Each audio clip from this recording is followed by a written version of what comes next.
Hello hi. நான் எப்போவுமே இந்த மாதிரியான கான்ட்ரவர்சியான விஷயத்தில் பெருசாக தலையிட மாட்டேன்.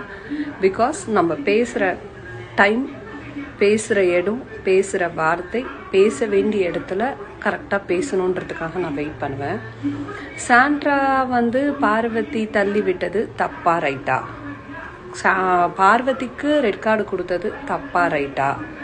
அதுக்கப்புறம் கமருதீனும் பாருவும் லவ் பண்ணது தப்பா ரைட்டா? இதெல்லாம் விமர்சிக்கிறதுக்கு நாள் கிடையாது. ஏன்னா அதை ஒரு கேமை அவங்க விளையாண்டாங்க. அதனால சாண்ட்ராவை ஒரு தள்ளி விட்டு ஒரு விஷயம் நடந்தது. தள்ளினது தப்பு தான். ஒரு பெண் தள்ளக்கூடாது. ஓகே, சரி, ஓகே, பார்வதி தள்ளிட்டாங்க. ஓகே, அதுக்கு ரெட் கார்டு கொடுத்துட்டாங்க. மக்களாகிய நம்ம என்ன பண்ணிட்டுருக்கோம்?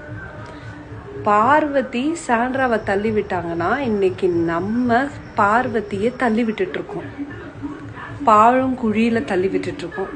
ஓகேவா? என்ன ட்ரோலு, என்ன போஸ்ட்டு, அவள் எவ்வளோ கஷ்டப்பட்டிருப்பாங்க. பிக் பாஸ்ன்ற ஒரு பிளேஸ்க்கு போகிறதுக்கு எவ்வளோ கஷ்டப்பட்டிருப்பாங்க.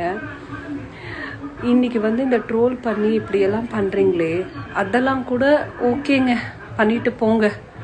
அவங்க அம்மாவை அசிங்கப்படுத்துறீங்களே, என்னங்க? அவங்க அம்மா 2 அடி அடிச்சிருந்தா கூட என்ன சொல்லியிருப்பீங்க? என்னங்க இந்த மாதிரி ஒரு இது கேம் தானே, அவள் ஒரு கேமாக விளையாடி இருப்பான்னு கூட ஒரு வாய் பேசும்.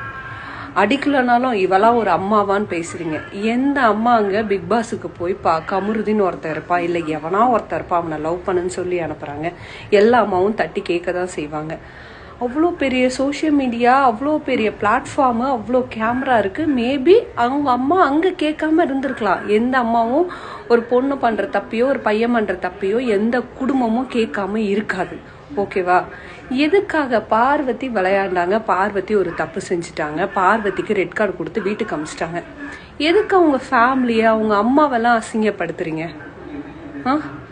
கொஞ்சம் கூட சத்தியமாக சொல்கிறேன், சாண்ட்ரா, நீங்கள் என்னை என்ன வேணால் திட்டுங்க, என்ன வேணால் பேசுங்க. ஓகேவா? பார்வதி பண்ணது தப்பா ரைட்டா அதை பற்றி நான் பேச விரும்பலை. ஆனால் Sandra over acting, drama queen. தள்ளி விட்ட வெளியும் உண்மை. சாண்ட்ரா ஒரு வார்த்தை பேசினாங்க, பார்வதி ஒரு வார்த்தை பேசினாங்க, தள்ளி விட்டாங்க. ஓகே, அது வெளியும் நடந்துச்சு. அதுக்கப்புறம் அந்த சூழ்நிலையை அவங்க பயன்படுத்திக்கிட்டு ஒரு ஆக்டிங் போட்டாங்க பாருங்க. அந்த ஆக்டிங்கையும் பார்வதியும் கமருதீனும் வெளில போகிற அளவுக்கான ஆக்டிங்காக செம்மையாக எக்ஸிக்யூட் பண்ணி சூப்பராக ஒரு 2 பேரோட வாழ்க்கையை முடிச்சு விட்டு அமுச்சு விட்டாங்க.